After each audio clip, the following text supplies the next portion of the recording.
My husband looked up from his laptop one evening in October and said, "You know, if I hadn't supported you all these years, you'd have nothing. Absolutely nothing." He said it the way someone might comment on the weather, casually, like it was simply a fact everyone already knew. I was sitting across from him at the kitchen table, folding laundry. Our laundry, though I suppose in his mind it was mostly his. I set down one of his shirts, looked at him for a moment, and said, "You're probably right." He nodded and went back to his laptop. He had no idea what he had just started. Welcome to my channel. I share real-life stories here every single day, and I would love it if you'd hit subscribe and give this video a like. I think you'll want to stay until the very end.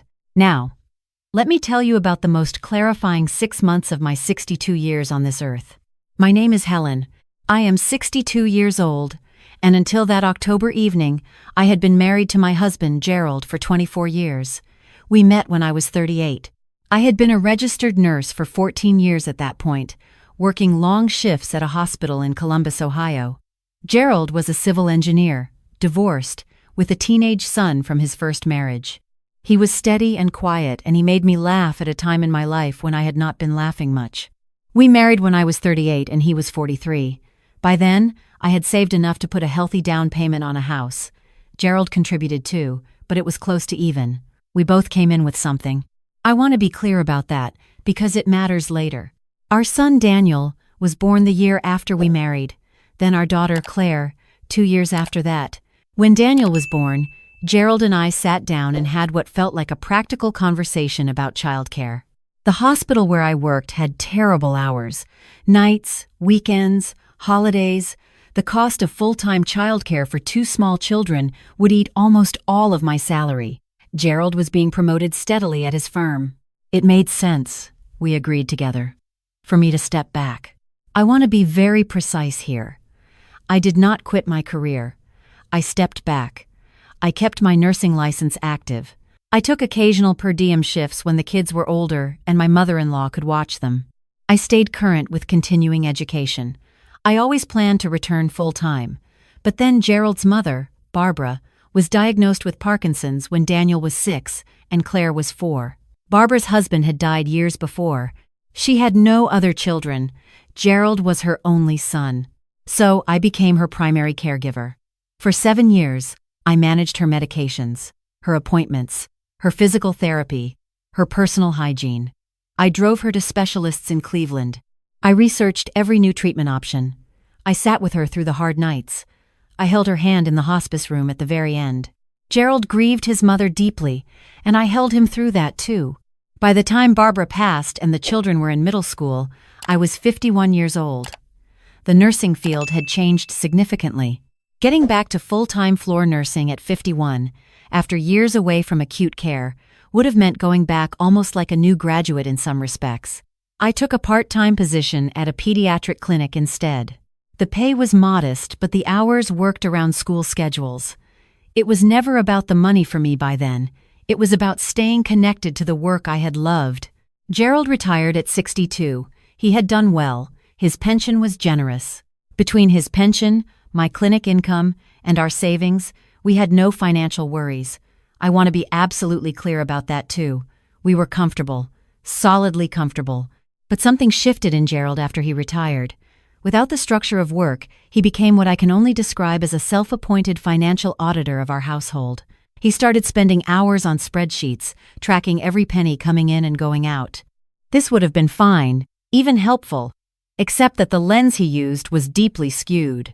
He tracked his pension as income. He tracked my clinic salary as income. He did not, apparently, count the 20-odd years of unpaid labor in any column at all. The comments started small. Why had I renewed my magazine subscription when we could find everything online? Did we really need name-brand dish soap? Did I know how much I had spent at the grocery store this month?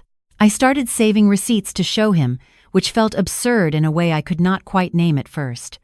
I was 60 years old and I was saving receipts to justify buying olive oil. Then his brother called. Gerald's younger brother, Martin, had never married. He was a contractor, self-employed, and he had done quite well in the last decade as the housing market boomed. Martin called Gerald one Saturday morning in September to tell him he was thinking about retiring early and moving somewhere warmer. They talked for a long time on the porch while I made lunch inside. When Gerald came back in, he was different, energized in a way I had not seen in months. Apparently, Martin had been sharing his philosophy about money, financial independence, every person responsible for their own situation. Martin was proud that he had built everything himself, relied on no one, owed nothing to anybody. It was a fine philosophy for a man who had lived alone his entire adult life. But Gerald came home from that phone call and applied it to our marriage as though it were equally applicable. That brings us back to October. The laundry, the laptop, the casual declaration that I had contributed nothing to my own life. I said he was probably right, and I meant the opposite of what he thought I meant. That night, after Gerald went to bed, I sat at the kitchen table with a yellow legal pad, and I began to write. I am a nurse. I was trained to document carefully and completely. I documented. I started with childcare. When Daniel and Claire were small, I had been their full-time caregiver. I looked up current rates for a licensed nanny in the Columbus area. At the time I had left my nursing position, the going rate was roughly $14 an hour. Today, it was closer to $22. I used a conservative average of 18. Full-time childcare, 50 weeks a year, for 8 years before both children were school age. The number I wrote down was just under $300,000. Then I calculated school-age care. After-school pickup, summer coverage, school holidays, sick days when they could not attend. I had been there for all of it. Another 8 years, reduced hours. I wrote down another $140,000. Then I moved to elder care. I had provided primary caregiving for Barbara for 7 years. Professional in-home caregivers in Ohio currently charge between $20 and $28 an hour for the kind of care I had provided, which was skilled care given my nursing background. 7 years. The number I wrote was over $400,000. I stopped there. My hand was cramping. The total on the page, for those 3 categories alone, was over $800,000. That was not counting 24 years of cooking, cleaning, laundry, grocery shopping, scheduling, household management, social planning, medical appointment coordination, tax preparation assistance, emotional support, or the down payment I had brought to our marriage in the first place. I sat with that number for a long time. Then I opened my laptop and started a spreadsheet. I am not an accountant, but I spent 14 years as a nurse, which means I am very comfortable with meticulous record-keeping. I built the spreadsheet carefully, with sources for every rate I used, conservative estimates throughout, and clear category labels. I even found a study from a major research university that had calculated the economic value of stay-at-home labor. My numbers aligned closely with their methodology. I saved the file and named it simply, The Record. Then I made a separate document. This one was historical. I went through our old bank statements, which I had kept organized in binders in the closet downstairs. Gerald had always made fun of my binder system. All that paper, he would say. We have everything online now. Well, Gerald, here we are. I pulled the binders from the last 10 years, and I documented every household expense I had personally managed or paid from my own clinic income. Groceries, utilities, the children's school supplies and activity fees over the years, gifts for Gerald's colleagues at Christmas, his mother's medications during the gaps in her insurance coverage, the repair on the water heater that Gerald had been meaning to call someone about for 3 months while I finally just called someone, his dress shirts, his dry cleaning, his anniversary dinners that I planned and reserved and sometimes partially paid for when he forgot his wallet. At the end of 3 evenings of work, I had a supplemental total of just over $60,000 in direct documented expenses over the last decade alone. I added that to my spreadsheet under a separate tab. I did not say a word to Gerald. The next morning, I woke up, made my coffee, and went to my clinic shift. I came home, made dinner, watched television. Normal evening. Gerald talked about something he had read about interest rates. I nodded and passed him the salad. The thing about being invisible for a long time is that it teaches you patience. I had learned to wait. The moment I had been waiting for arrived in December. Gerald's annual holiday dinner. For 22 of our 24 years of marriage, I had hosted a holiday dinner for Gerald's side of the family. His brother Martin, his 2 cousins from Dayton, his colleague Richard, who had no family nearby, and in recent years, Daniel and Claire with their partners. I cooked for 3 days.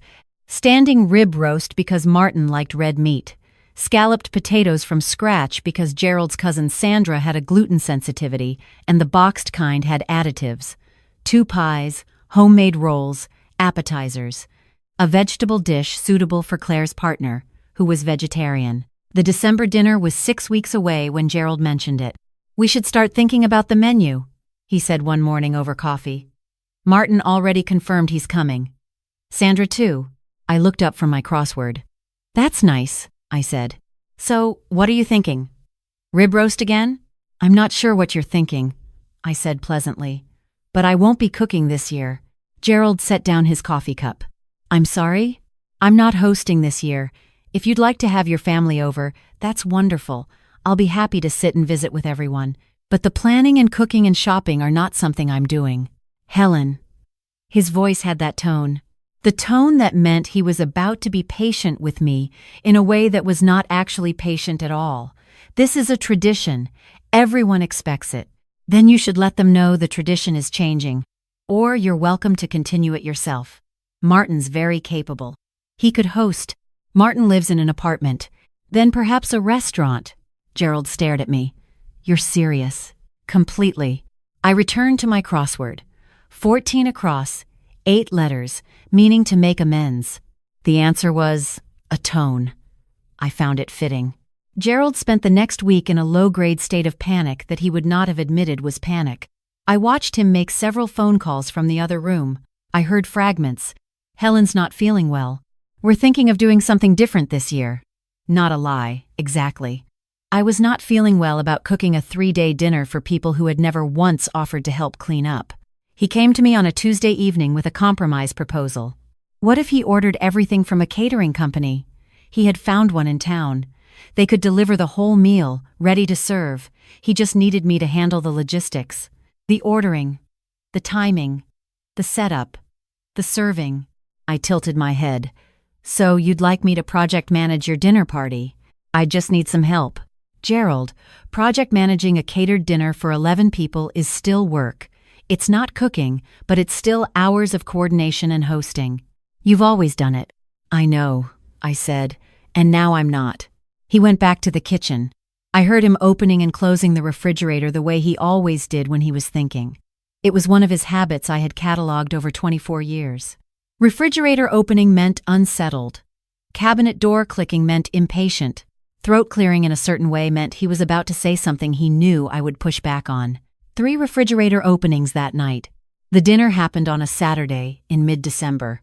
Gerald had ordered from the catering company after all. He had handled it himself, entirely, including the 45-minute phone call trying to explain to the catering coordinator what scalloped potatoes were and whether theirs were gluten-free. It cost him $640. I know because he mentioned it several times in the 3 days before the dinner.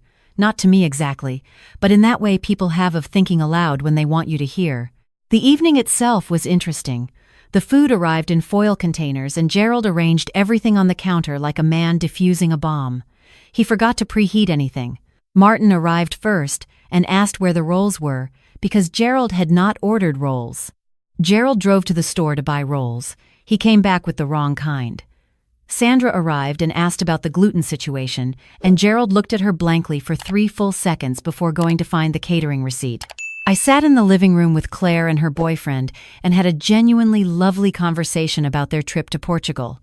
At one point, Claire leaned over and said quietly, "Mom, what is happening in there?" I smiled and said, "Your father is hosting dinner." She looked at me for a long moment the way children do when they are recalculating something fundamental about one of their parents. Then she said, "Good for you." Dinner was served an hour late. The rib roast was cold in the center. The scalloped potatoes were, in fact, not gluten-free. Martin ate 3 helpings anyway and did not seem to notice anything was wrong, which I will give him credit for. Richard was gracious and said everything was delicious. Sandra, however, was not quite as gracious. "Helen," she said, reaching across the table toward me, "you must share your secret. How do you make this so tender every year? Is it the rub? I've been trying to replicate it at home and I can never. Sandra, I said, I didn't cook this year. Gerald ordered it from a catering company. Sandra looked at Gerald. Gerald looked at his plate. Gerald ordered it, Sandra repeated, as if processing a difficult translation. He did the whole thing himself, I said, and I meant it with complete sincerity, every bit of it. There was a pause that lasted probably 4 seconds but felt considerably longer. Martin, who had been reaching for another roll, stopped mid-reach and looked at his brother. His expression was not unkind, exactly, but it was the expression of a man suddenly seeing something clearly that had been blurry for a long time. You ordered the Christmas dinner, Martin said. Holiday dinner, Gerald corrected. And yes, Helen needed a break this year. I didn't need a break, I said pleasantly. I made a choice. Another pause. After dinner, when the foil containers were stacked by the trash and the table was cleared, Martin found me in the kitchen making decaf. Gerald was in the other room watching football with Richard. Martin stood in the doorway with his hands in his pockets. He is 3 years younger than Gerald and has always reminded me of Gerald before retirement changed him. Quieter, more watchful. Helen, he said, can I ask you something directly? Of course. Is everything okay with you two? I thought about how to answer that. I thought about the October evening and the laundry and the casual certainty that I had built nothing and earned nothing. Gerald said something to me in October, I said. He said that if he hadn't supported me all these years, I would have nothing. He said it like a fact. Martin was quiet for a moment. I heard him say something like that to you before, he said slowly. I thought he was joking. He wasn't. Martin rubbed the back of his neck. Helen, I have to tell you something. When I talked to Gerald in September, I was going on about my situation. Being single, building things alone, all of that. I wasn't trying to give him advice about your marriage. I was just talking about my own life. He paused. I don't think what I said applied to you, at all. I watched you take care of our mother for 7 years. I watched you raise 2 kids who turned out to be genuinely good people. I never said it, and I should have. What you did for this family doesn't have a number. I looked at him for a moment. Then I said, actually, I did give it a number. I went to the counter where I had left my bag. I took out 2 folded papers, a summary I had prepared, and I handed them to Martin. He read it standing at the kitchen counter. He turned the page. He read the second side. He was quiet for a long time. Then he walked into the living room. I stayed in the kitchen. I could hear the conversation. Or rather, I could hear Martin's voice, and then Gerald's voice, and then a very long silence, and then Gerald's voice again, quieter. I made my decaf. I poured a cup for Sandra, who appeared in the kitchen doorway looking for cream, and sensed immediately that something significant had happened, and poured her own cream in silence and retreated respectfully. Martin came back into the kitchen alone. He didn't know, Martin said. It was not quite a question. No, I said. He didn't. I'm sorry, Martin said. I think some of this is on me.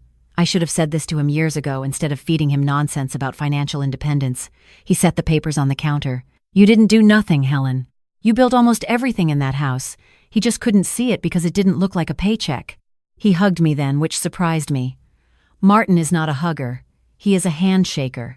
But he hugged me and patted my shoulder like a brother who was sorry it had taken this long. The guests left by 9:30. Gerald and I were alone in the kitchen. He was loading the dishwasher, which he had started doing in recent weeks, and I was putting away the leftover food that had not been eaten, which was quite a lot because the portions had been miscalculated. He didn't say anything for a long time. I didn't either. Finally, he said, Martin showed me what you wrote. I know, Helen. He stopped loading the dishwasher. He stood there with a serving spoon in his hand and looked at me with an expression I had not seen in years. Something open in it. Something a little frightened. $800,000. That's what you calculated for the child and elder care alone. Conservative estimates, I said. Based on current market rates, I used lower figures where there was a range. I know you did. He set down the spoon. I looked at the methodology. You cited sources. Of course you cited sources. There was a quality in his voice I could not quite read. Not mockery. Something closer to grief. I said you had nothing without me, he said. In October. Yes. I meant it about the income, the pension. I was thinking about numbers and… He stopped. Tried again. It was a stupid thing to say. It was a cruel thing to say. I knew when I was saying it that it wasn't the whole picture, but I said it anyway and I don't know why. He looked at his hands. That's not true. I do know why. I have been feeling useless since I retired, and pointing at what I earned made me feel less useless. That's not an excuse. I just want to be honest with you about it. I looked at him for a long time. Gerald, I said, I quit a career I loved to raise our children. I gave 7 years to caring for your mother. 7 years. I watched her decline, and I managed her pain, and I was there at the end when you were too grief-stricken to be present, and I held your hand through that too. I did not do any of it to collect a debt. I did it because it needed to be done, and because I loved this family. But I will not stand here and be told it added up to nothing. He didn't say anything. The spreadsheet is not a bill, I continued. I am not asking you to pay me back. I made it because you needed to see it. Because invisible things only stay invisible when nobody writes them down. Gerald put the serving spoon in the dishwasher, closed the door, stood there with his back to me for a moment. Then he turned around, and he was crying. Quietly, the way men of his generation cry, like they are trying not to. Just the eyes, just the jaw tightening. I have not been a good partner, he said. Not recently, and maybe not for longer than recently. I got so wrapped up in the money and the accounts and feeling like I had contributed something concrete and measurable that I stopped seeing everything you were doing that didn't fit in a spreadsheet column. He looked at me directly. I'm sorry, Helen. That's not enough. I know it's not enough, but I am. The weeks that followed were not a fairy tale transformation. I want to be clear about that. 24 years of accumulated habits do not dissolve in a month because of one honest conversation and a crying man in a kitchen. There were still evenings when Gerald's eyes went to the grocery receipt before he said hello. There were still moments when I felt the reflexive urge to defend a purchase before being asked to. But there were other things too. He started cooking 2 nights a week. Not well at first. The first omelet he made could have been used as a doorstop. But he kept trying. And by February, the eggs were actually edible. And once, memorably, excellent. He stood at the stove on a Tuesday night looking so genuinely proud of himself that I had to smile. He called Daniel in Seattle and had a conversation I was not present for but heard about later from Daniel, who called me afterward to say, Mom, Dad apologized to me. For things from when we were kids, I didn't even know he remembered them. Daniel's voice was careful in the way it gets when he is trying not to get emotional. I think something happened to him. Something did happen to him. He started asking questions. Not the interrogating kind he had been doing for 2 years. Real questions. He asked me what I had liked most about nursing. He asked me what I missed about Barbara, and it was the first time in years we had talked about her in a way that wasn't logistical. He asked me what I wanted to do with the next decade. I told him I had been thinking about going back to teaching. Not clinical nursing anymore, but nursing education. The community college in Columbus had a licensed practical nursing program, and they were looking for adjunct instructors with clinical backgrounds. I had all the qualifications. I had thought about it for 2 years without mentioning it because mentioning it seemed pointless. He said, "You should do it." I said, "I know." He said, "I mean it. You'd be extraordinary." I start in the fall. Martin came back for Easter. He brought a bottle of very good wine and a card for me, just for me, that said on the inside, in his cramped contractor's handwriting, "What you gave this family cannot be measured. But you measuring it anyway was exactly right." I kept the card. Sandra called me in March to apologize for not noticing sooner and to ask if I would share my pie recipe. I gave it to her gladly. My friend Dorothy, who has known me for 30 years and has never been subtle, asked me straight out whether I had considered leaving. I told her honestly that I had. That in November, after a particularly sharp comment about the electric bill, I had sat in my car in the clinic parking lot for 20 minutes thinking about what a clean start might look like. An apartment, my books, my own shelves arranged exactly as I wanted them, nobody questioning my olive oil. But I had also thought about Gerald at his mother's bedside, Gerald teaching Daniel to drive, Gerald on our wedding day, so nervous he had held my hand through the entire ceremony and did not let go until we walked back down the aisle. Those things were real too. They did not cancel out what had happened, but they were real. What changed my mind, in the end, was not grand romance or dramatic apology. It was smaller than that. It was Gerald, one morning in January, coming into the kitchen while I was reading, setting a cup of coffee in front of me without being asked, saying nothing, going back to his own chair. It was being seen in a small way by someone who had stopped seeing me. Sometimes, that is the thing that matters most. I am 62 years old. If I am fortunate, I have 20 or 30 good years still ahead. I intend to spend them as a full person, not a supporting character in someone else's financial story. My contributions are real. My labor has value. My years of work, paid and unpaid, built something that deserves to be acknowledged. To every woman who has ever been told, casually or cruelly, that she has nothing because she did not earn a paycheck, I want you to hear this. The invisible work is the infrastructure. Take it away and everything falls. They will know this. They will know it the moment they have to order cold rib roast in a foil container and explain scalloped potatoes to a catering coordinator. Document your work. Know your value. Do not wait for permission to be seen. Gerald is in the garage right now, fixing a shelf he has been meaning to fix for 3 years. He said he wanted to tackle it before I started converting part of it into a prep space for my classes. He measured twice before cutting, which means he has been paying attention when I talk. That is not nothing. That is, actually, everything. If you found this story meaningful, please give it a like and subscribe to my channel. I share new stories here every day, and I would love to have you as part of this community. Tell me in the comments what city you are watching from and what time it is there. I am always so grateful to know where all of you wonderful people are. 2 of my most popular stories will appear on your screen right now. I hope you find something worth your time.